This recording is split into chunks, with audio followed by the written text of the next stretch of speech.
Properties of rhombuses, rectangles, and squares. I mean, maybe it's rhombi, but we're just going to go with rhombuses because it just feels right. All right, so make sure you copy this down. List the 5 properties or characteristics of a parallelogram. 1, opposite sides are parallel. 2, opposite sides are congruent. 3, opposite angles are congruent. 4, consecutive angles are supplementary. And 5, diagonals bisect each other. Okay, make sure you have all of that copied down. Now, let's refresh our memory here with vocabulary. A rhombus is a parallelogram with 4 congruent sides. So remember, that just means that they are all equal in length. So if I mark up my rhombus here, that just means that all my sides are congruent. We prove it by using the distance formula. Find the length of all 4 sides.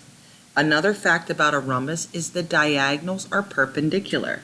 So if I draw my diagonals here, that means the slopes are reciprocal opposites. They are perpendicular. And the diagonals bisect opposite angles.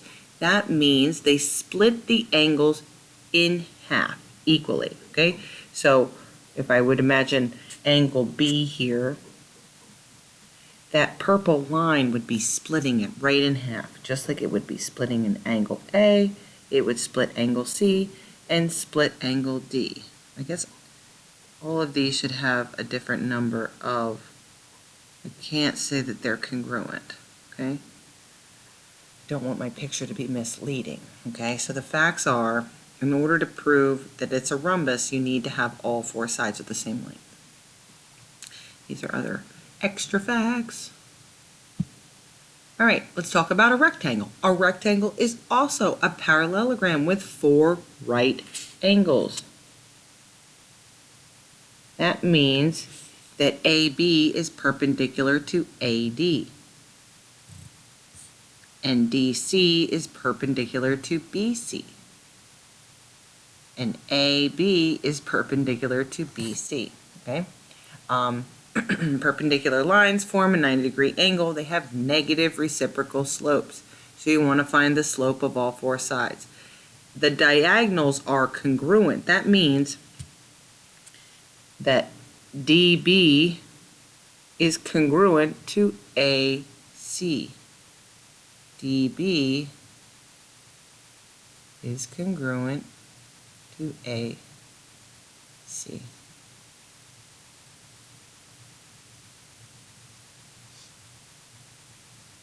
If you need to pause the video to make sure you copy everything down, please do so.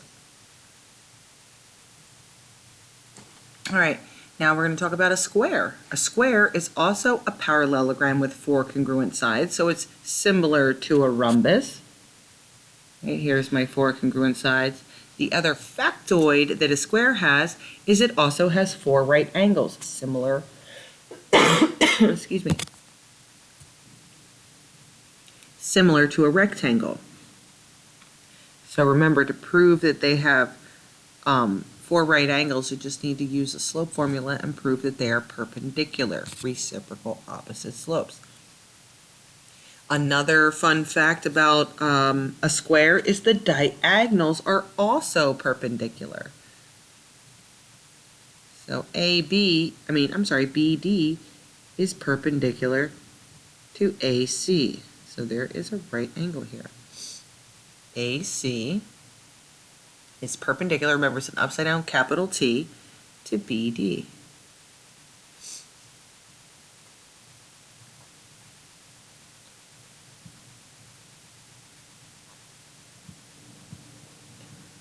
Okay, so here I have a parallelogram PQRS.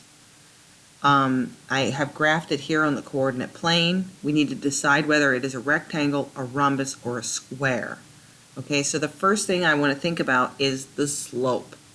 Let's find the slope. We're looking for perpendicular slopes, because if we have perpendicular slopes, if SP is perpendicular to SR and PQ, then also we want to make sure that RQ is perpendicular to SR and PQ. We have our choices between a rectangle and a square. All right, so pause the video, calculate the slope.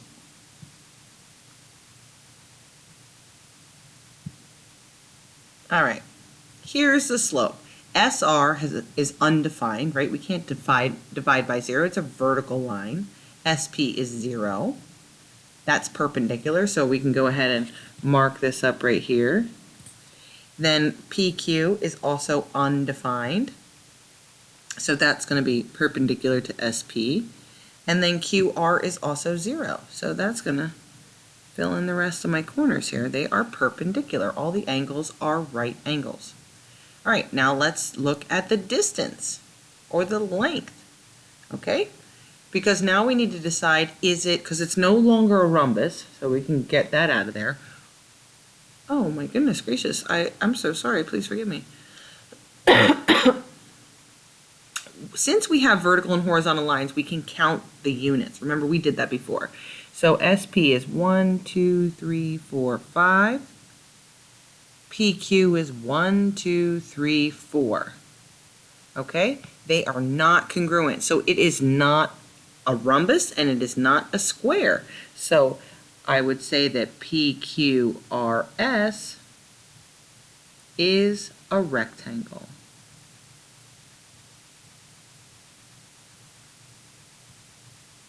All right. Now, sorry, I jumped ahead here. Here we go. Let's take a look at this fabulous shape. If I could just stop messing this up. Okay, here is another PQRS, right? P is right here. Oh, I'm not writing, I'm sorry. 5, 2, Q, R, and S. Okay. So we need to find the distance. So I want you to, because in order to prove, obviously, we should find the slope to see it has perpendicular slopes. But in this instance, we can count the slope, right? We can go up 1, 2, 3, 4, 5, 6, 7 over 1, 2, 3, 4. So 7 over 4. If we count this slope over here, we go 1, 2, 3, 4, 5, 6, 7, up 7 over 1, 2, 3, 4, negative 4. They are not reciprocals, right? So I didn't flip it upside down. This should be negative 4 over 7 if it was perpendicular. So it's not perpendicular, so it's definitely not a square, and it's definitely not a rectangle.